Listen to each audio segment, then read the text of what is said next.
Welcome to today's episode of the Relatable Voice podcast. We are hitting the road all the way to New York to chat with Philip Galinsky. Philip is a talented artist who wears many hats in the entertainment industry, from acting to producing, from voiceover work to writing. Philip has done it all. Philip, welcome to the Relatable Voice. Oh, thank you. Thank you for having me. We can't wait to hear more about your creative journey.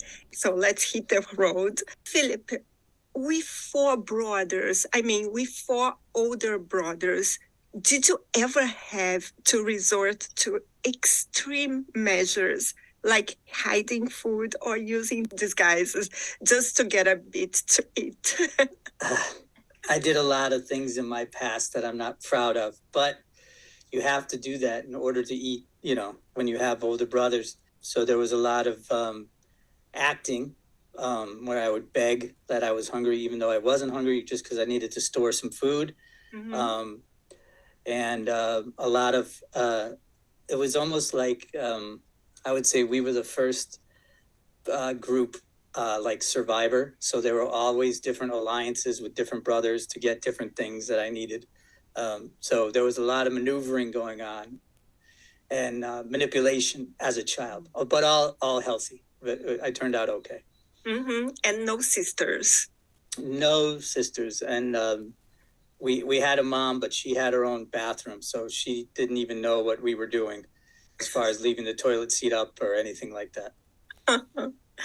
And in my case, I used to dine like a princess until I was 8. But then my sister was born and...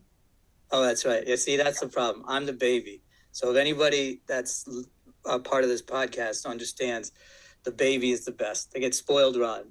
And if you're the oldest, I'm sorry, because you're the one that gets tested. Like, their parents don't know what they're doing, so they experiment on the oldest.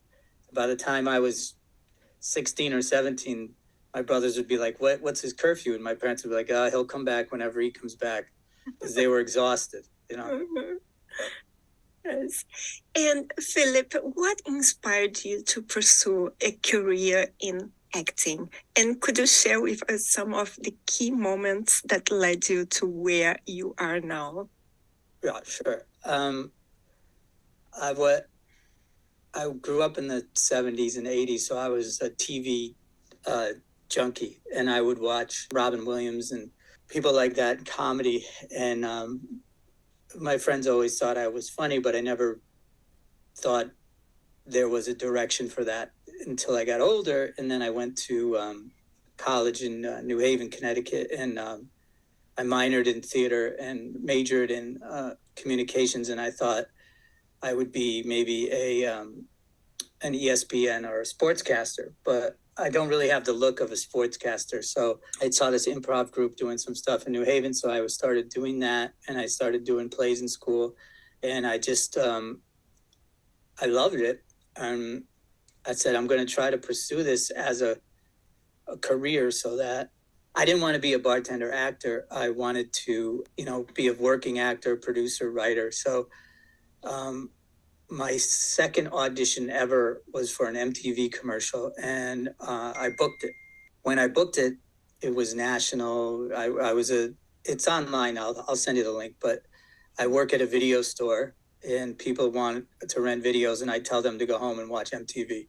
Uh-huh. And so it was national, and it was big. And then I thought that, wow, this is pretty easy. You do a couple auditions and you nail it. So, mm-hmm. It's kind of like that, but not like that. So from then, I was taking the monies that I was making from acting and putting it into stuff that I wanted to do, because I realized that if I try to play the game and just audition for the parts that people think I'm right for, I'm probably not going to get very far, because it's going to be very limited. So I started creating my own work and productions and stuff like that. And then I saw this guy named John Leguizamo, who's a famous actor and producer, but he started sort of the same way. He's just started making his own stuff. And then the entertainment business came to him, not the other way around. So that's how I started. And I always was putting money back into what I wanted to do so that I wasn't beholden to any other group. And TV commercials, Law and Order. So my last like on camera TV commercial, I was I was a guy in a chicken suit, and my face was cut out and you could see me, but I was in a chicken suit, and I was picking up girls at a bar, and then it was tired of the same old chicken, come to Luby's restaurant. So after I did that one, I was like, if I keep doing this, I'm going to be the wacky chicken guy. So that's when I started to pivot to voiceovers, because you can do a lot of different things and you don't get burned out. People don't be like, oh, that's the guy, like the That's the whatever the like Flo from Progressive, right? That's like, she's the insurance lady. It's going to be very hard for her to do something different. However, she's probably not complaining because she's making a lot of money. So. Mm-hmm. And Philip, you started with the improv troupe. So I came across the rule of improvisation that says agree as the first rule. Do you agree with this rule? To a degree. So there's supposed to be two choices. A lot of people just go with one. One is yes and, right? Yes and, or no but. A lot of people don't like doing the no but because a no kills the idea, kills the momentum. Mm-hmm. Yes and lets it move forward. So like if we're doing a scene and I say, wow, I really love you, that giant pink hat on your head. And you say, no, I don't have a hat on my head. Now we have nowhere to go because you've just cut it off. But if you said, no, but I have an extra one, would you like to put it on? So that's kind of the same as yes and. It's just that it's a little trickier. Mm-hmm. So when you do practice, you could say yes to everything, and that's the golden rule, but there's other little rules underneath it. Have you ever found yourself in a situation during an improv where you didn't know what to do or say? Oh yeah, all the time. But that part, especially when I used to do a show at the Mohegan Sun, which is a casino in Connecticut, and I do a yearly improv show that benefits the Special Olympics. And when you have a crowd that kind of knows you as a regular, and then when they see you get frustrated, they love it because they're like, he doesn't know what. And then obviously something happens and you pull something out. But those are those moments where you have to just trust that your brain is going to kick in at some point. You know what I mean? Because no one really wants to see you walk off stage being like, I don't know, And for the most part, people really, like, as it's progressed, people have more respect for improv. Because at the beginning, people are like, oh, you're just making stuff up. And it's like, not really, Mm-hmm. There's a structure to most improvs. It looks like we're making it up, but there's a little bit of structure. And Philip, you've just published a book called, actually in January, titled 31 Trigger List. Yeah, trigger words, trigger list, yeah. Yeah, trigger words. It's based on trigger words, yeah. It's based on, in America, there's an ice cream shop called Baskin Robbins, and they have 31 flavors. So I was like, maybe these are the top 31 trigger words or phrases that either annoy me or inspire me. So there's positives and negatives. And it's also a workbook. So when you buy it, you can write down your own stuff in it, make notes and stuff like that. And then there's going to be a volume 2. And then there's actually going to be a kid's version, because a lot of the parents are like, you need to write a kid's version so we know what words make our kids go crazy, like drive them insane. And so I said, I already know there's a 4-word phrase that drives every kid crazy that I could write the book about. Uh-huh. And they're like, what do you mean? And I'm like, it's simple. The whole book could be 4 words. And they're like, what are the 4 words? And I'm like, well, you remember when you were a kid, right? And they're like, yeah. You remember you wanted to go to a sleepover and your mom said no. And you said why? And she said these 4 words. She said, because I said so. And that's it. And it drives every kid crazy because they can't do anything about it.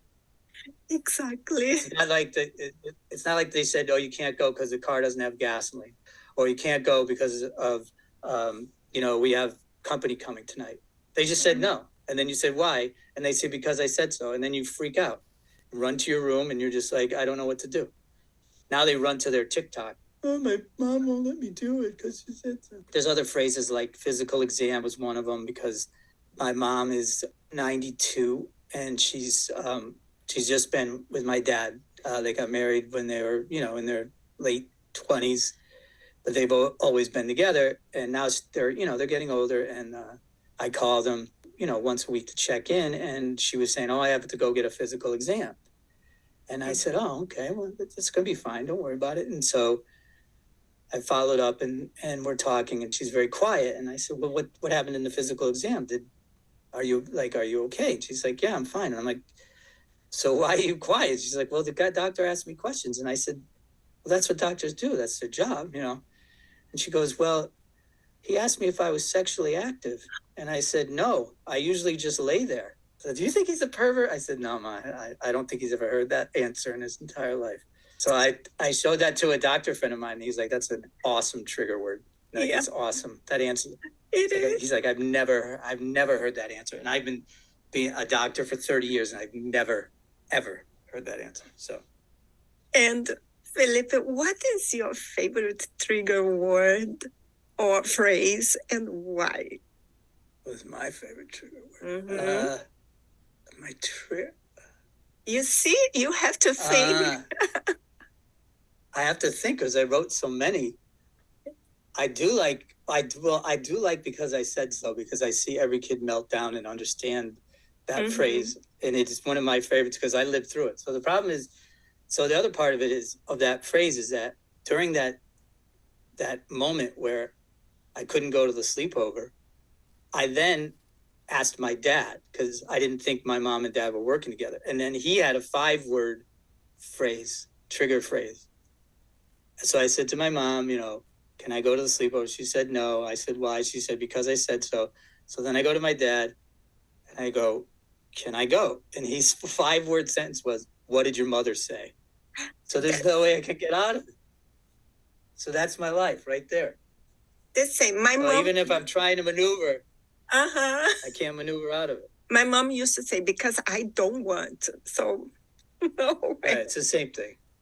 Yes. So those are the ones that would drive me nuts. But nowadays, there are so many trigger words. For example, foodie call.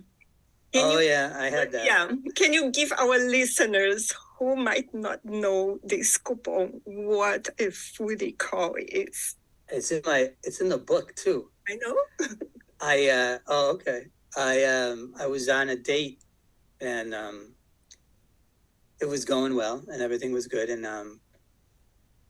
we had ordered crab legs, and then we got an order, and then I went to the bathroom, and we were finishing the meal. I went to the bathroom, and then when I got back, she had ordered another order of crab legs to go. And I was a little surprised, only because I wasn't sure. And then I was like, okay, fine. So we check out, and she's holding on to the bag. And then she's like, we might need these for later. And I was like, ooh, later. Mm-hmm. And then all of a sudden her Uber came, not ours, but her Uber came. And she left with the bag of crab legs. And that's when I realized I was on a foodie call, not a booty call. So she got a nice set of crab legs to go home to eat. And that was that story. Thanks for bringing that up. Of course. I was checking your book, actually changing the subject. I know you've been working with your brother as well. Can you tell us more about your collaboration with your brother in your performances? Actually, the 31 Trigger List is also a show. Is that correct? Yeah. It started as a show. It started as my one-person show. Sort of, I had the trigger words or phrases in a hat, and I would have the audience pull them out, and then I'd randomly describe or perform or speak about what those words meant to me. And then my brother and I do a show called Battle Acts Live. So it's kind of American Idol meets acting. It's the acting of American Idol. And so actors compete to win prizes and get representation as actors. And it's in New York City at Chelsea Music Hall. And if any of your listeners or viewers would like to come to the next show for free, yeah, and then just say Lucia referred me, and then I'll know. Because her name carries some big weight, big muscle. Wow, thank you. Actually, Philip, I'm curious about something. So, working with family can be a real roller coaster ride. Have you and your brother ever got into an improv battle during Thanksgiving dinner? We used to. Now we kind of work together and do stuff. So we do a prank every Thanksgiving or Christmas. It depends on what holiday we're all going to, because my family's really big, so we usually alternate. But we like to mug people or mug the person who's hosting the event. So what that is before you go up. So let's say one of my brothers live in Connecticut. So before we go up to Connecticut, we'll go to like a thrift store and we'll find a really tacky coffee mug, like something, crazy. And then when we get up there, we wait till, people are out of the kitchen or wherever, and then we sneak it and we put it in the cabinet. So now they have this weird new mug in their cabinet that they're not going to see for a couple of weeks, and then it's going to drive them crazy. And then they text us and be like, what the hell is this? Nobody went to the University of Amherst. Why is there a coffee mug that says University of Amherst in my house? And then we say, you got mugged, so that's what we do. Sometimes it's wine glasses. It depends on what kind of cabinet they have, what kind of weird thing you can throw in there. I can imagine. So we do that sometimes. Your mom, like this. She can't handle it. She's just like, why do you do this? So, and then we goof around. We just have fun. And then it's even better when there's like a new in-law that's coming in, because they get tortured. So if there's a new brother-in-law, sister-in-law, or something, so it's fun. It's a lot of fun. Yes. And Philip, you told me you're going to write volume 2. Yeah, it's going to be this new trigger word. Like there's a whole section I haven't even touched, which is Zoom meetings, and like people saying these stupid phrases like, oh, we have to go after the low-hanging fruit. Let's put a pin in that. Let's circle back on that idea. Like all this stuff that people just like, God, just shut up. Is your show interactive? Yeah, it's still going to have the part, because I want people to email me back or text me or whatever, new ones that they have. That's why there's a whole section where you can journal. Like if the physical exam inspired you to write something about something else, then you can write it in the book. So it's like it's a therapy session. And then there was actually one that I thought, so I have an illustrator, an animator, Chavez Sanchez, Cleos Studios. He's a very good animator artist, and he was doing the book cover, and we found a trigger word, and the trigger word was Photoshop, but it didn't start until he was sending me the versions of the book, like the title, right? It's got pictures of me, a cartoon of me, and then it says 31 triggers, Philip Galinsky, right? So he sends it to me, and it says 31 Tiggers. It's missing the R, T-I. So I go, how the hell has Photoshop been in business for 30 years and they don't have a spell check? It's ridiculous. It's the stupidest. Even PowerPoint has a spell check, and Photoshop doesn't. And he's like, that's my new trigger word. Anytime I see Photoshop, I'm going to be so mad. I said, I know. He's like, I didn't do that to you on purpose. I said, I know, I understand. He's like, it looked like it. I said, I totally looked at it. And I was like, are you messing with him? He's like, no, I just totally, It was not planned. He just did it. Not planned at all. Yeah. Wow. I saw the cover, actually. I think you were wearing a yellow shirt. Yellow, yeah. Philip, would you like to leave a message to our listeners today? Anything you want to share with us? Sure.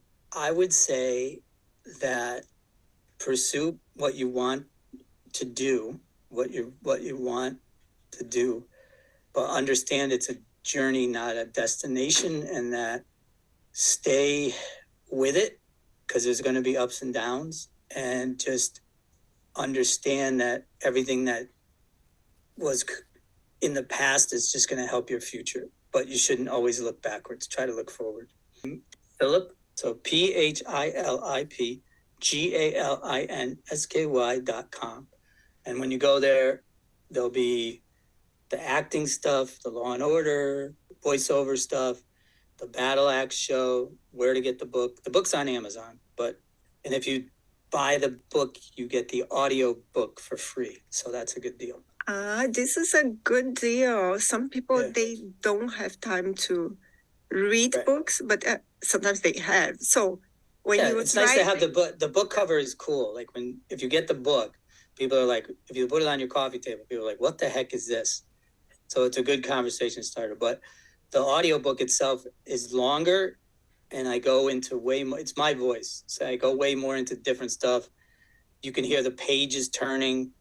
Like I'm like, oh, does that trigger you that you hear the page? I'm supposed to be reading the book, so I'm literally reading the book. So, and it's a good fun read, or listen, good fun listen. I'm sure. Actually, I started listening to your audiobook. Thank you for sending us. And Felipe, I want to tell our listeners that you will be featured in our magazine, The Relatable Voice. So our listeners will be able to see your book cover, to read your interview, and also to find all your socials there. Yeah. I got the Instagram and all that stuff. But once you Google me, you'll find me, or just go to my site. Mm-hmm. I want to say thank you. I'm super happy to have you here. I wish I could be in New York. Yes, I'd be super happy to go with my RV to New York again. There you go. Thank you, Philip. All right, thank you very much.